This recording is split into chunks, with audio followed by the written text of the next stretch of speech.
ಶುಭ ಸಂಜೆ ಎಲ್ಲರಿಗೂ. ಎಲ್ಲರೂ ಹೇಗಿದ್ದೀರಾ? ಐ ಹೋಪ್ ಎಲ್ಲರೂ ಚೆನ್ನಾಗಿದ್ದೀರ ಅಂತ ಭಾವಿಸ್ತಾ ನಾವು ಕೂಡ ತುಂಬಾ ಚೆನ್ನಾಗಿದ್ದೀವಿ. Welcome back to my channel Nera vlogs. ಇನ್ನು ಯಾರೆಲ್ಲ ನಮ್ಮ ಚಾನಲ್ನ ಸಬ್ಸ್ಕ್ರೈಬ್ ಮಾಡ್ಕೊಂಡಿಲ್ವೋ ದಯವಿಟ್ಟು ಸಬ್ಸ್ಕ್ರೈಬ್ ಮಾಡಿಕೊಂಡು ನೋಡಿ ಅಂತ ಕೇಳ್ಕೊತೀನಿ. ಇವತ್ತಿನ ಬ್ಲಾಗ್ ಏನಪ್ಪ ಅಂತ ಅಂದರೆ, ಇವತ್ತಿನ ವಿಡಿಯೋದಲ್ಲಿ ನಾವು ಏನೇನು ಮಾಡ್ತಾಯಿದ್ದೀವಿ ಮನೇಲಿ ಅನ್ನೋದನ್ನ ಸ್ವಲ್ಪ ರ್ಯಾಂಡಮಾಗಿ ಹಾಕೋಣ ಅಂತ. ವಿಶೇಷತೆ ಅಂತಂದರೆ ನಾವು ಯಾವತ್ತೂ ಅದನ್ನು ಟ್ರೈಯೇ ಕೂಡ ಮಾಡಿರಲಿಲ್ಲ. ಅಂದರೆ ಪ್ರಾನ್ಸ್ ಮಾಡಿದ್ವಿ, ಸ್ಕ್ವಿಡ್ ಮಾಡ್ತಾ ಇರೋದು ದಿಸ್ ಇಸ್ ಫಸ್ಟ್ ಟೈಮ್. ಅದಕ್ಕೆ ಸರಿ ಬಿಡು, ಏನೋ ಒಂದು ವಿಶೇಷತೆ ಇದೆಯಲ್ಲ ಹಾಕೋಣ ಅಂತ ನನಗೂ ಅನ್ನಿಸ್ತು. ಇವಾಗ ಒಳಗಡೆ ಮಾಡ್ತಾಯಿದ್ದಾರೆ. ಟೈಮ್ ಬಂದು 8:30 ಆಯಿತು. ಎಷ್ಟು ಗಂಟೆ? 5 ಗಂಟೆಲಿ ಶುರು ಮಾಡಿದ್ದು. ಇಷ್ಟೊತ್ತಾದರೂ ಒಂದೊಂದೇ ಕೆಲಸ ಸಿಗ್ತಾನೇ ಇದೆ.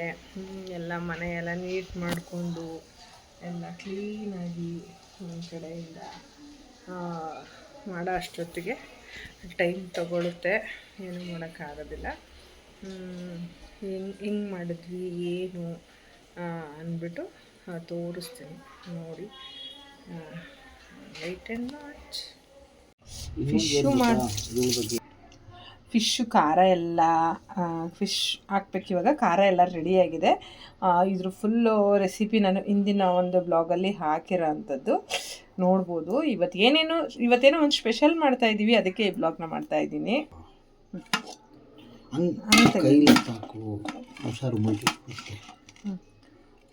ಇಷ್ಟು ಇವತ್ತು ಲೇಟ್ ಆಯಿತು ಇವ್ರು ಹೋಗೋದು, ಅದಕ್ಕೆ ಫಿಶ್ ಸರಿಯಾಗಿ ಸಿಕ್ಕಿರೋ ಅಷ್ಟನ್ನ ತೊಗೊಂಡು ಬಂದಿದ್ದಾರೆ.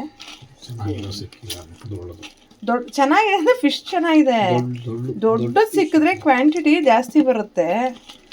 ಇಲ್ಲಾಂದರೆ ಇನ್ನೊಂದು ಹಾಕ್ಸೋಕೋದ್ರೆ ಏನಾಗುತ್ತೆ, ಅತ್ತಾಗೂ ಇಲ್ಲ ಇತ್ತಾಗೂ ಇಲ್ಲ, ನಮಗೆ ಜಾಸ್ತಿ ಆಗಿಬಿಡುತ್ತೆ ಇರೋರು 3 ಜನಕ್ಕೆ ಎಷ್ಟು ಅಂತ. ದೊಡ್ಡ ತೊಗೊಂಡಾಗ ಬೋನ್ಲೆಸ್ ಇದ್ದಂಗೆ ಇರುತ್ತೆ, ಚಿಕ್ಕ ತೊಗೊಂಡಾಗ ಮುಳ್ಳು ಜಾಸ್ತಿ ಇರುತ್ತೆ. ನನ್ನ ಗಂಡ ಹೇಳ್ಕೊಡ್ತಾ ಇದ್ದಾರೆ ಬ್ಲಾಗಲ್ಲಿ ಹೇಗೆ ಮಾತಾಡಬೇಕು ಅಂತ, ಗೊತ್ತಾಯ್ತಾ? ದೊಡ್ಡದು ತೊಗೊಂಡ್ರೆ ಹೆಂಗಿರುತ್ತೆ, ಚಿಕ್ಕದು ತೊಗೊಂಡ್ರೆ ಹೆಂಗಿರುತ್ತೆ ಅಂತಲ್ಲ, ಇರೋ ಫ್ಯಾಕ್ಟ್ ಅದು. ಇಲ್ಲಿ ನೋಡಿ ಎಷ್ಟು ಚೆನ್ನಾಗಿ ಹೊಡೆದಿಯಾನೆ ಪೀಸುಗಳೇ. ಹದಿನೈದು ಫೋನ್ ಇದ್ದಾಗ ಹೇಳಿದ್ನಲ್ಲ, ಸಾರ್ ಕವಾಗ್ ಆಯ್ತಾಯ್ತಿದ್ವು, ಕೈಮಾ ಆಯ್ತೈತೆ ಅಂದೆ. ಇಲ್ಲ ಚೆನ್ನಾಗಿರುತ್ತೆ ಬಿಡು. ಅಂದರೆ ನಮ್ಮ ಮನೆಯಲ್ಲಿ ಕಲಸಿದ್ರೆ ಫಿಶ್ನ ಮಾತ್ರ ಒಂದು ಚೂರು ಸ್ಮೆಲ್ ಇರೋಲ್ಲ. ನೋಡ್ತಾ ಇರ್ಬೋದು ಎಷ್ಟು ಕಲರ್ಫುಲ್ಲಾಗಿ ಬಂದಿದೆ ಅಂತ. ನಮ್ಮ ಮನೇಲಿ ಫಿಶ್ ಮಾಡುವಾಗ ಯಾವಾಗಲೂ ಈ ಥರ ಒಳ್ಳೆ ರೆಡ್ ಕಲರ್ ಬರುತ್ತೆ. ಕ್ಯಾಮ್ರಾದಲ್ಲಿ ಇನ್ನೂ ಲೈಟ್ ಕಾಣಿಸ್ತಾ ಇದೆ, ಬಟ್ ಡೈರೆಕ್ಟಾಗಿ ನೋಡಿದ್ರೆ ತುಂಬ ಚೆನ್ನಾಗಿ ಕಾಣಿಸ್ತಾ ಇದೆ. ಇದೇನು ಗೊತ್ತಾ, ಇದು ಸ್ಕ್ವಿಡ್ ಅಂತ. ದಿಸ್ ಇಸ್ ಫಸ್ಟ್ ಟೈಮ್ ನಾವು ಟ್ರೈ ಮಾಡ್ತಾ ಇರೋಂಥದ್ದು. ಏಕೆಂದರೆ ಇದು ನನ್ನ ಮಗನಿಗೋಸ್ಕರ ತಂದಿರೋದು, ಅವ್ನಿಗೆ ಗೊತ್ತಿಲ್ಲ, ಸರ್ಪ್ರೈಸಾಗಿ ಮಾಡ್ತಾ ಇದ್ದೀವಿ. ಅವನೆಲ್ಲ ಆಚೆ ಹೋಗಿದ್ದಾನೆ, ಅವ್ನು ಬರೋ ಅಷ್ಟರಲ್ಲಿ ಮಾಡಿಬಿಟ್ಟು ಕೊಡೋಣ ಅಂತ. ಇದು ತುಂಬ ಒಳ್ಳೇದಂತೆ. ಏನೇನಕ್ಕಪ್ಪ ಅಂತಂದರೆ ಸೊಂಟ ನೋವು, ಬೆನ್ನು ನೋವು, ಕತ್ತು ನೋವು, ಇಂಥ ಎಲ್ಲದಕ್ಕೂ ಇದು ಬಹಳ ಒಳ್ಳೇದಂತೆ. ಇನ್ನೊಂದು ಯಾವ್ದು ತಂದಿರೋದು ನಾವು ಫ್ರಾನ್ ತಂದಿದ್ದೀವಿ. ಅದಂತೂ ಒಮೆಗಾ 3 ಇರುತ್ತೆ. ನಾನು ಅದರ ರೆಸಿಪಿನೂ ಕೂಡ ಹಿಂದಿನ ಬ್ಲಾಗಲ್ಲಿ ಹಾಕಿದ್ದೀನಿ, ನೀವು ನೋಡ್ಬೋದು. ಇದನ್ನು ಮಾಡಿದ್ಮೇಲೆ ಹೆಂಗಿರುತ್ತೆ ಅಂತ ತೋರಿಸ್ತೀನಿ. ಬಟ್ ಇದಕ್ಕಿನ್ನೂ ಮಸಾಲಾನ ರೆಡಿ ಮಾಡ್ಕೊತಾ ಇದ್ದಾರೆ. ಅದೇನು ಏನಪ್ಪ ಒಣಗಿದ ಮೆಣಸಿನ್ಕಾಯಿ ಎಲ್ಲ ಫ್ರೈ ಮಾಡಿಕೊಂಡು ಮಾಡೋ ಅಂಥದ್ದು. ಇನ್ನು ನಾನಿಲ್ಲಿ ಕೈಮಾ ಉಪ್ಪಿಟ್ಟು ಮಾಡೋಣ ಅಂತ ಒಂದು ಜಾರ್ಗೆ ನಾನಿಲ್ಲಿ ಸ್ವಲ್ಪ ತೆಂಗಿನಕಾಯಿ, ಶುಂಠಿ, ಬೆಳ್ಳುಳ್ಳಿ, ಧನಿಯಾ ಪೌಡರು, ಈ ಥರ ಸ್ವಲ್ಪ ಚಿಲ್ಲಿ ಪೌಡರ್ನ ಹಾಕಿಬಿಟ್ಟು, ಚಕ್ಕೆ, ಲವಂಗ ಎಲ್ಲ ನಾನು ಫಸ್ಟೇ ಹಾಕಿಬಿಟ್ಟಿದ್ದೆ, ಸಾರಿ. ಸೊ ಹಾಗಾಗಿ ತೋರ್ಸೋಕ್ಕಾಗಲಿಲ್ಲ. ಇನ್ನೊಂದಿನ ಮಾಡೋಣ ಅಂದ್ಕೊಂಡಿದ್ದೆ, ಬಟ್ ಇವಾಗ ಮಾಡ್ತಾ ಇದ್ದೀನಲ್ಲ, ತೋರಿಸ್ಬಿಡೋಣ. ಈ ಸಂಡೇ ಯಾರಾದರೂ ಮಾಡ್ಕೊಳ್ಳೋರು ಮಾಡ್ಕೊಳ್ಳಿ ಅಂತ ಈ ಒಂದು ಕೈಮಾ ಉಪ್ಪಿಟ್ಟನ್ನ ಮಾಡೋಣ ಅಂತ. ಇದಕ್ಕೆ ನಾನು ಜಾರಿಗೆ ಏನೇನು ಹಾಕ್ತೀನಿ ಅಂತಂದರೆ, ಏನೇನು ನಾವು ಚಿಕನ್ ಸಾಂಬಾರ್ಗೆ ಹಾಕ್ತೀವೋ ಅಷ್ಟು ಮಸಾಲಾನ ಜಾರ್ಗೆ ಹಾಕಿ ಪೇಸ್ಟ್ ಟೊಮೆಟೊ ಒಂದು ಬಿಟ್ಟು, ಸ್ವಲ್ಪ ಮೆಣಸು ಕೂಡ, ಇದಕ್ಕೆ ಸ್ವಲ್ಪ ಚಿಕನ್ ಕೈಮಾ ಉಪ್ಪಿಟ್ಟಿಗೆ ಮೆಣಸು ಕೂಡ ಹಾಕಬೇಕಾಗುತ್ತೆ. ಜೀರಿಗೆ ಏನು ನೆಸೆಸಿಟಿ ಇರೋದಿಲ್ಲ. ಇಲ್ಲಿ ನಾನು ಮಾಡ್ತಾ ಇರೋದಂತೂ 1/2 ಕಿಲೋ ಏನಪ್ಪ ಅದು ಚಿಕನ್ನಿಗೆ. ನಾವು 3 ಜನ ಇರೋದ್ರಿಂದ ಸಾಕು, ಒಂದು ಟೈಮು ನೀಟಾಗಿ ತಿನ್ಬೋದು. ನೆಕ್ಸ್ಟು ಇದನ್ನು ಪೇಸ್ಟ್ ಮಾಡ್ಕೋಬೇಕಾಗುತ್ತೆ. ಈ ಥರ ಚಿಕನ್ನ ಪೀಸ್ ಮಾಡಿಕೊಂಡು ಮಿಕ್ಸಿಗೆ ಹಾಕ್ಕೊಂಡಿದ್ದೆ. ಅದನ್ನು 1-2 ರೌಂಡು ಒಡಿಸಿ ಸಣ್ಣದಾಗಿ ಕೈಮಾ ಥರ ಈ ಥರ ಮಾಡ್ಕೊಂಡ್ರ ಅಂಥದ್ದು. ಇದನ್ನು ಒಗ್ಗರಣೆಗೆ ಹಾಕೋದು. ತೋರಿಸ್ತೀನಿ ನಾನು. ಒಂದು ಬಾಣಲಿಗೆ ಈರುಳ್ಳಿ ಮತ್ತು ಕರ್ಬೇವಿನ ಸೊಪ್ಪು, ಸ್ವಲ್ಪ ಹಸಿಮೆಣ್ಸಿಕಾಯಿ ಎಷ್ಟು ಬೇಕು ಖಾರಕ್ಕೆ ತಕ್ಕಷ್ಟು ಅಷ್ಟು ಹಾಕ್ಕೊಂಡು ಸ್ವಲ್ಪ ಕೆಂಪಿಗೆ ಹುರ್ಕೊಂಡಿದ್ದೀನಿ. ಟೊಮೆಟೊನ ಹಾಕಿದ್ದೀನಿ, ಸ್ವಲ್ಪ ಅದು ಫ್ರೈ ಆಗಲಿ. ನಾನು ಚಿಕನ್ ಮಸಾಲ ಏನು ಹಾಕ್ಕೊಂಡಿದ್ದೀನೋ ಅದನ್ನು ಇಲ್ಲಿ ಹಾಕ್ತಾಯಿದ್ದೀನಿ. ಚಿಕನ್ ಯಾವಾಗಲೇ ಪೇಸ್ಟ್ ಮಾಡ್ಕೊಂಡಲ್ಲ ಅದನ್ನು ಹಾಕ್ಕೊಂಡಿದ್ದೀನಿ. ನಿಜವಾಗ್ಲೂ ಯೂಟ್ಯೂಬಲ್ಲಿ ಅಡುಗೆ ಮಾಡಿ ಹಾಕೋರು ಗ್ರೇಟಪ್ಪ. ಯಾಕೆಂದರೆ ಎಷ್ಟು ಕಷ್ಟ ಆಗುತ್ತೆ ಗೊತ್ತಾ. ಮೊಬೈಲು ಬ್ಯಾಲೆನ್ಸ್ ಮಾಡ್ಕೋಬೇಕು, ಪ್ರತಿಯೊಂದು ನೆನಪಿಟ್ಕೊಬೇಕು, ವಿಡಿಯೋ ಮಾಡ್ಕೊಬೇಕು, ಎಡಿಟ್ ಮಾಡಬೇಕು, ಅಪ್ಲೋಡ್ ಮಾಡಬೇಕು, ತಮ್ನೇಲ್ ಮಾಡಬೇಕು. ಯಾವ ಕೆಲಸನೂ ಸುಲಭ ಇಲ್ಲ ರೀ. ಅದಕ್ಕೆ ಹೇಳೋದು, ಅಟ್ಲೀಸ್ಟ್ ನಾವು ಇಷ್ಟು ಕಷ್ಟಪಡ್ತೀವಿ, ನಿಮ್ಮದೊಂದು ಲೈಕು ಕಮೆಂಟು ನಮಗೆ ಭಾಳ ಇಂಪಾರ್ಟೆಂಟ್ ಆಗುತ್ತೆ ಗೊತ್ತಾ. ಇವಾಗ ಈ ಮಸಾಲೆ ಚೆನ್ನಾಗಿ ಎಣ್ಣೆ ಬಿಟ್ಕೊಳ್ಳೋವರೆಗೂ ಹುರಿತಾ ಹೋಗಬೇಕು. ಸ್ವಲ್ಪ ಈಗಲೇ ಸಾಲ್ಟನ್ನ ಹಾಕಿರ್ತೀನಿ, ಯಾಕೆಂತಂದರೆ ನಾನು ನೆಕ್ಸ್ಟು ಚಿಕನ್ ಹಾಕ್ಕೊಳ್ಳೋದಿದೆ ಅಲ್ಲ, ಅದು ಹಿಡ್ಕೊಳ್ಳಿ ಅಂತ ಹೇಳ್ಬಿಟ್ಟು.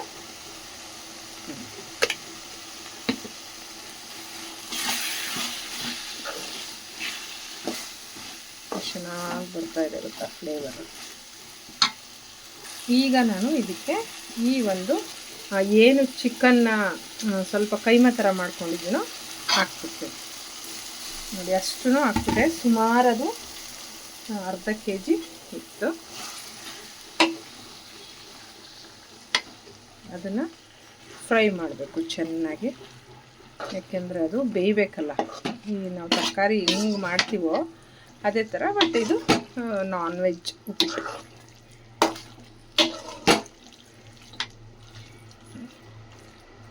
ಅದು ಚೆನ್ನಾಗಿ ಬಾಡಿಸ್ತಾ ಇರಬೇಕು ನೋಡಿ. ಇದು ಈ ಥರ ಆಗುತ್ತೆ ಎಲ್ಲ. ಚಿಕನ್ ಎಲ್ಲ ಬೆಂದ ಮೇಲೆ ಹಿಂಗಾಗುತ್ತೆ. ನೀವು ಇದೇ ಥರ ಏನು ರೆಸಿಪಿ ಹೇಳಿದ್ನೋ ಅದೇ ಥರ ಮಟನಲ್ಲಿ ಮಾಡ್ಕೊಬೋದು. ಇದೇ ಸೇಮು. ಅದು ಟೇಸ್ಟ್ ಹೆಂಗೆ ಬರುತ್ತೋ ನನಗೂ ಗೊತ್ತಿಲ್ಲ, ಬಟ್ ಕೈಮಾ ಉಪ್ಪಿಟ್ಟು ಮಾತ್ರ ಸೂಪರಾಗಿ ಬರುತ್ತೆ. ಇನ್ನೊಂದು ವಿಷಯ ಗೊತ್ತಾ, ಇದು ಎಣ್ಣೆ ಹೊಡೆಯೋರಿಗೆ ಮಾತ್ರ ಸೂಪರಾಗಿರುತ್ತೆ.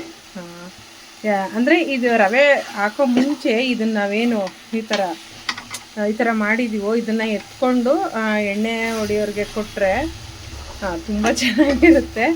ನಮ್ಮ ಮನೇಲಿ ಯಾರೂ ಎಣ್ಣೆ ಹೊಡೆಯಲ್ಲ. ಪಾಪ ನಮ್ಮ ಯಜಮಾನ್ರಿಗೂ ಬಿಡಿಸಿಟ್ಟಿದ್ದೀನಿ ಸುಮಾರು ವರ್ಷಗಳ ಹಿಂದೆಯೇ. ನಾನು ಸುಮ್ಮನೆ ಈಗ ರೇಗಿಸ್ತಾ ಇರ್ತೀನಿ. ಈ ಥರ ಆಗುತ್ತೆ. ಅದು ಚೆನ್ನಾಗಿ ಬೆಂದಿದೆ ಅಂತ ಒಂದು ಚೂರು ಟೇಸ್ಟ್ ಮಾಡಿ ನೀವು ಆಮೇಲೆ ನೀರು, ರವೆ ಎಷ್ಟು ಹಾಕಿರ್ತೀರೋ ಅದಕ್ಕೆ ಜಾಸ್ತಿ ನೀರು ಹಾಕಬೇಕು. ಯಾಕೆಂದರೆ ಇದು ಸ್ವಲ್ಪ ಇರುತ್ತಲ್ವ, ಹಿಡ್ಕೊಂಬಿಡುತ್ತೆ, ಅಬ್ಸರ್ವ್ ಮಾಡುತ್ತೆ ನೀರನ್ನ. ಹಾಗಾಗಿ ನೀವು ನೀರನ್ನ ಸ್ವಲ್ಪ ಜಾಸ್ತಿ ಕ್ವಾಂಟಿಟಿಲಿ ಹಾಕೋಬೇಕು. ಯಾಕೆಂದರೆ ಉಪ್ಪಿಟ್ಟು ತೆಳ್ಳಗಿರಬೇಕು, ಗಟ್ಟಿಯಾದರೆ ಚೆನ್ನಾಗಿ ಅನಿಸೋದಿಲ್ಲ. ಹಂಗಾಗಿ ನಾನು ಇದನ್ನ ಊರಲ್ಲಿ ಮಾಡೋಣ ಅಂದ್ಕೊಂಡಿದ್ದೆ. ಊರಲ್ಲಿ ಫ್ರೈಡೇ ಮಾಡೋಣ ಅಂದರೆ ಚತುರ್ಥಿ ಬಂತು, ಇನ್ನು ಸಂಡೇ ಅಂದರೆ ನಾನ್ ವೆಜ್ ಅವರೇ ಏನೇನೋ ತಂದಿದ್ರು. ಹಾಗಾಗಿ ಅಯ್ಯೋ ಇನ್ನೊಂದಿನ ಮಾಡಿಕೊಟ್ರಾಯ್ತು. ನಮ್ಮ ಅಂಕಲ್ಗೆ ಇಷ್ಟ ಆಗ್ಬೋದು ಮೇ ಬಿ, ಊರಲ್ಲಿದ್ದಾರಲ್ಲ ಅವ್ರಿಗೆ ಮಾಡಿಕೊಡೋದಂದ್ರೆ ನಂಗೆ ಸ್ವಲ್ಪ ಇಷ್ಟ. ಅವರು ಏನಾದರೂ ಎಣ್ಣೆ ತೊಗೊಳ್ಳುವಾಗ ಇದನ್ನು ಮಾಡಿಕೊಡ್ಬೇಕು. ತುಂಬ ಖುಷಿಪಟ್ಟು ತಿಂತಾರೆ. ಖುಷಿಪಟ್ಟು ತಿನ್ನೋರಿಗೆ ಏನಾದರೂ ಮಾಡಿಕೊಟ್ರೆ ಖುಷಿ ಆಗುತ್ತೆ. ಈ ಥರ ಅದು ಚೆನ್ನಾಗಿ ಬೇಯಬೇಕು. ಇನ್ನೊಂದೇನು ಮಿಸ್ಟೇಕ್ ಮಾಡಿದ್ದೀನಿ ಅಂದರೆ, ನಾನು ಸ್ವಲ್ಪ ಜಾಸ್ತಿ ಗ್ರೈಂಡ್ ಮಾಡ್ಕೊಂಬಿಟ್ಟೆ ಅದನ್ನು. ಇಲ್ಲ ಅಂತ ಅಂದಿದ್ರೆ ಇನ್ನೊಂದು ಸ್ವಲ್ಪ ದಪ್ಪ ಅಂದರೆ ಬಾಯಿಗೆ ಸಿಗೋ ಥರ ಬಂದಿರೋದು. It's okay, no problem. ಇಟ್ಟಿದ್ದಾರೆ. ಇದು ಬಂದು ಸ್ಕ್ವಿಡ್ಡು ಮತ್ತು ಇಲ್ಲಿ ಚಾಪ್ ಮಾಡ್ಕೊಂಡಿರೋಂಥ ಶುಂಠಿ, ಬೆಳ್ಳುಳ್ಳಿ, ಕೊತ್ತಂಬರಿ ಸೊಪ್ಪು, ಈರುಳ್ಳಿ ಮತ್ತು ಹಸಿಮೆಣ್ಸಿನ್ಕಾಯಿ. ಒಂದು ಸ್ಕ್ವಿಡ್ಗೆ, ಇನ್ನೊಂದು ಫ್ರಾನ್ಗೆ. ಇನ್ನು ಇಲ್ಲಿ ಏನೇನು ಹಾಕಿದ್ದೀನಿ ಅಂತಂದರೆ, ಬೇಡಿಗೆ ಮೆಣಸಿನ್ಕಾಯಿ, ಜೀರಿಗೆ, ಸಾಸಿವೆ, ಧನಿಯಾ ಮತ್ತು ಸ್ವಲ್ಪ ಅರಿಶಿನ, ಸ್ವಲ್ಪ ಶುಂಠಿ ಬೆಳ್ಳುಳ್ಳಿ ಪೇಸ್ಟ್, ಇಷ್ಟನ್ನು ಹಾಕ್ಕೊಂಡು ನಾನು ಪೇಸ್ಟ್ ಮಾಡ್ಕೊಂಡಿರೋಂಥದ್ದು. ಇದು ಸ್ಕ್ವಿಡ್ ಆ್ಯಂಡ್ ಏನಪ್ಪ ಅದು ಫ್ರಾನ್ಸ್ ಎರಡು ಫ್ರೈಗೂ ಇದೇ ಒಂದು ಮಸಾಲ ಯೂಸ್ ಆಗುತ್ತೆ. ತುಂಬ ಕ್ವಿಕ್ಕಾಗಿ ಆಗೋಂಥ ರೆಸಿಪಿಗೆ ಅದು. ಅದಾದಮೇಲೆ ನಾನು ತೋರಿಸ್ತೀನಿ. ಆಗ ಅದೆಂಥದ್ದು ಸ್ಕ್ವಿಡ್ಡು ಮತ್ತು ಅದೇನದು ಇನ್ನೊಂದು ಫ್ರಾನ್ಸು. ಮಾಡ್ತಾರಂತೆ. ಎಲ್ಲ ರೆಡಿ ಮಾಡ್ಕೊಂಡಿದ್ದೆ, ಪೇಸ್ಟ್ ಒಂದು ಮಾಡ್ಕೊಟ್ಟಿದ್ದೀನಿ, ಇನ್ನೆಲ್ಲ ಅವರೇ ರೆಡಿ ಮಾಡ್ಕೊಂಡವ್ರೆ. ಅದನ್ನ ಮಾಡೋಕ್ಕೆ ಒಂದು ಮರಿ ಕೂದು ಹಬ್ಬ ಮಾಡ್ಬೋದಾಗಿತ್ತು ಅಷ್ಟು. ಅದನ್ನು ಕೊಯ್ಕೋ, ಅದನ್ನು ಪೇಸ್ಟ್ ಮಾಡು, ಹಬ್ಬ ತಲೆ ಕೆಟ್ಟೋಗುತ್ತೆ. ನನಗೆ ಅಡುಗೆ ಮನೇಲಿ 1 ಅವರ್ ಅಷ್ಟೇ ಇರೋದು. ನಾನು ಅದ್ರ ಮೇಲೆ ನಾನು ಟೈಮ್ ಸ್ಪೆಂಡ್ ಮಾಡಲ್ಲ ಕಿಚನಲ್ಲಿ. ಪಟ ಮಾಡಿ ಮುಗಿಸಿ ಆಚೆ ಹೋಗ್ಬಿಡ್ಬೇಕು. ಇವರು ಅದು ಮಾಡು ಇದು ಮಾಡು ಮಾಡೋದು 2 ಐಟಮ್ಗೆ 2-3 hours ತೊಗೊತಿದ್ದಾರೆ. ಇದು ಬಂದು ಸ್ಕ್ವಿಡ್ಡು, ಮತ್ತು ಇಲ್ಲಿ ಚಾಪ್ ಮಾಡ್ಕೊಂಡಿರೋಂಥ ಶುಂಠಿ, ಬೆಳ್ಳುಳ್ಳಿ, ಕೊತ್ತಂಬರಿ ಸೊಪ್ಪು, ಈರುಳ್ಳಿ ಮತ್ತು ಹಸಿಮೆಣ್ಸಿನ್ಕಾಯಿ. ಒಂದು ಸ್ಕ್ವಿಡ್ಗೆ, ಇನ್ನೊಂದು ಫ್ರಾನ್ಗೆ. ಇನ್ನು ಇಲ್ಲಿ ಏನೇನು ಹಾಕಿದ್ದೀನಿ ಅಂತಂದರೆ ಬೇಡಿಗೆ ಮೆಣಸಿನ್ಕಾಯಿ, ಜೀರಿಗೆ, ಸಾಸಿವೆ, ಧನಿಯಾ ಮತ್ತು ಸ್ವಲ್ಪ ಅರಿಶಿನ, ಸ್ವಲ್ಪ ಶುಂಠಿ ಬೆಳ್ಳುಳ್ಳಿ ಪೇಸ್ಟ್, ಇಷ್ಟನ್ನು ಹಾಕ್ಕೊಂಡು ನಾನು ಪೇಸ್ಟ್ ಮಾಡ್ಕೊಂಡಿರೋಂಥದ್ದು. ಇದು ಸ್ಕ್ವಿಡ್ ಆ್ಯಂಡ್ ಏನಪ್ಪ ಅದು ಫ್ರಾನ್ಸ್ 2 ಫ್ರೈಗೂ ಇದೇ ಒಂದು ಮಸಾಲ ಯೂಸ್ ಆಗುತ್ತೆ. ತುಂಬ ಕ್ವಿಕ್ಕಾಗಿ ಆಗೋಂಥ ರೆಸಿಪಿಗೆ ಅದು. ಅದಾದಮೇಲೆ ನಾನು ತೋರಿಸ್ತೀನಿ. ಫ್ರಾನ್ಸ್ ಇದು ಹಿಂಗಿರುತ್ತೆ. ಫ್ರಾನ್ಸ್ ಆದಮೇಲೆ ಇದು ಸ್ಕ್ವಿಡ್. ನೀರಲ್ಲಿ ತೇಲೋದು, ಆರೋದು, ತವಿಯೋದು ಎಲ್ಲನೂ ತಂದಿದ್ದಾರೆ ಇವತ್ತು. ನೋಡೋಣ ಹೆಂಗೆ ಮಾಡ್ತಾರೆ, ಟೇಸ್ಟ್ ಮಾಡಿ ಹೇಳ್ತೀನಿ ನಿಮಗೆ. ಸ್ಕ್ವಿಡ್ಗೆ ಈರುಳ್ಳಿ, ಟೊಮೆಟೊ, ಹಸಿಮೆಣಸಿನ್ಕಾಯಿ ಹಾಕಿ ಚೆನ್ನಾಗಿ ಹುರಿತಾ ಇದ್ದಾರೆ. ಮಸಾಲ ಜೊತೆ ತಿನ್ಬೇಕದು. ನೀವು ಜಸ್ಟ್ ಲೈಕ್ ಬೋಟಿ ಥರ ಇರುತ್ತೆ. ಅದೇ ಸ್ಕ್ವಿಡ್ ನಾನೇ ಫಸ್ಟ್ ತಿಂತಾ ಇರೋದು. ಇದು ಮಾಡಿ ಕಾಣುತ್ತೆ ನಿಮಗೆ. ಏನು ನೋಡ್ಬೇಡ ಕಣೆ, ನಾನು ನೋಡಲ್ಲ. ಅದಕ್ಕೆ ನೀನು ನೋಡಲ್ಲ, ನಾನು ನೋಡ್ಬೋದು. ನೀನು ನೋಡೋ ಫಸ್ಟ್ ಟೈಮ್ ನಮ್ಮ ಮನೇಲಿ ಮಾಡ್ತಾರೆ. ಇಲ್ಲ ಆಮೇಲೆ this is first time squid. ಅಪ್ಪ ಬೇಗ ಮುಗಿಸ್ರಿ. ಇನ್ಮೇಲೆ ನೀನು ಅಡುಗೆ ಮಾಡ್ಬೇಕಂದ್ರೆ ಎಲ್ಲ ಇಷ್ಟೊಂದು ಕಷ್ಟಪಡ್ತಾ ಇದ್ದೀರಾ. ಪಾಪ ಬರಕ್ಕೆ ಹೇಳಿದೀವಲ್ಲ. ಈ ಮಶ್ರೂಮ್ ಥರ ಅನಿಸ್ತದೆ ಅಲ್ವಾ? ಮಶ್ರೂಮಲ್ಲಿ ಸ್ವಲ್ಪ ರುಚಿಗೆ ತಕ್ಕಷ್ಟು ಉಪ್ಪು, ನೀರು ಬಿಡ್ತಾ ಇರುತ್ತೆ. ಹಿಂಗೆ ಫ್ರೈ ಮಾಡ್ತಿರ್ಬೇಕು. ಸುಕ್ಕ ಮಾಡಲಿಕ್ಕೆ ಕಾಯಿನ ಹುರ್ಕೊಳ್ತಾ ಇರೋದು ಫ್ರಾನ್ಸ್. ಸುಕ್ಕ ಮಾಡಲಿಕ್ಕೆ ಅದಕ್ಕೆ ಹಾಕೋದು. ಅದು ಮಸಾಲೆ ಹಾಕಲ್ವರಿ? ಈಗ ಹಾಕ್ಬೇಕು ನೀರು.